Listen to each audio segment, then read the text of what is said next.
Mesdames, Messieurs, bonjour et bienvenue sur notre chaîne YouTube. Ici nous vous donnons la clé, alors si vous êtes nouveau, abonnez-vous et cliquez sur la cloche de notification pour ne plus rien manquer. Cela fait, on peut commencer.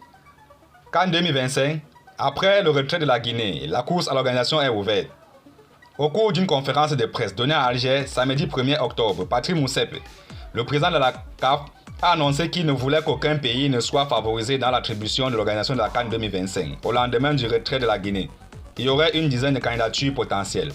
Dans la soirée du vendredi 30 septembre, la Confédération africaine de football, CAF, a officialisé une nouvelle à laquelle nombre d'observateurs du ballon rond en Afrique s'attendaient.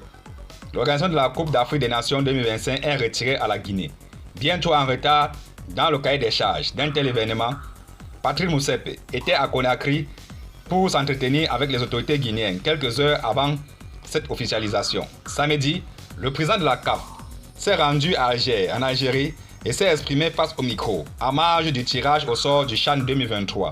Il a répété que l'État guinéen n'était pas en mesure d'accueillir dans de bonnes conditions le tournoi continental pour la première fois de son histoire. La Guinée n'était pas prête, a insisté le Sud-Africain. Reste désormais à savoir quel pays organisera la 35e CAN après le Cameroun, janvier-février 2022 et la Côte d'Ivoire, début 2024. Les rumeurs vont bon train. 10 pays ont déjà l'ambition de déposer une candidature à la CAN 2025, a déclaré le président de la CAF, un brin évasif. Mais le président de la CAF a tenu à mettre les points sur les i. Je peux vous rassurer qu'il n'y a aucun pays en Afrique qui va être favorisé ou qui pourra faire pression à propos d'un autre pays. Cela ne se produira pas, a martelé le dirigeant, sérieux de bâtir un processus consistant à être juste, équitable et à traiter tout le monde sur un pied d'égalité. Le président de la CAF veut donner leur chance à tous les pays. Le Maroc, qui n'a plus organisé la CAN depuis l'édition de 1988, fait office de prétendant très sérieux. Un responsable de la fédération a fait savoir, samedi 1er octobre, que son pays envisage une candidature. Depuis 2004 et l'édition en Tunisie, le Maghreb n'a plus accueilli la CAN. Interrogé sur une éventuelle candidature algérienne, le pays avait organisé l'édition de 1990.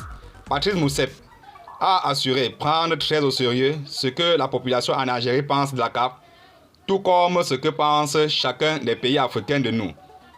Quant au Sénégal, vainqueur de la dernière CAN au Cameroun, le président de la CAF a rappelé qu'il avait organisé avec un grand succès l'édition de 1992. J'encourage le Sénégal en partenariat avec d'autres pays et j'encourage chacun des 54 pays membres de la CAF, a-t-il ajouté. Le président de la CAF se veut toutefois clair sur le niveau d'exigence requis pour organiser une CAN. Nous n'allons pas choisir un pays qui ne soit pas à un niveau adéquat pour remplir nos standards de qualité. Merci et à très bientôt pour une autre vidéo. Et surtout, abonnez-vous à la chaîne si vous êtes nouveau pour ne plus rien manquer.